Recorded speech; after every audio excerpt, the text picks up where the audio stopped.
በስመ አብ ወወልድ ወመንፈስ ቅዱስ አሐዱ አምላክ አሜን።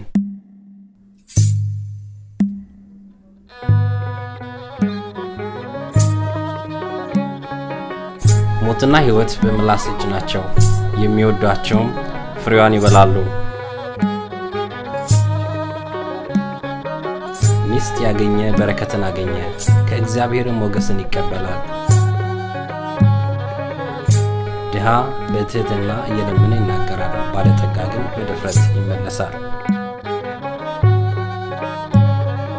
እንግዲህ በዚህ በመጽሐፍ ቅዱስ ቃል እንደምናየው ሚስት ያገኘ በረከትን አገኘ ነውና ለልዬ በጣም እጅጉን ለምወድሽ እግዚአብሔር አንቺን በበረከት መልክ አድርጎ ስለሰጠኝ እጅጉን አመሰግናለሁ።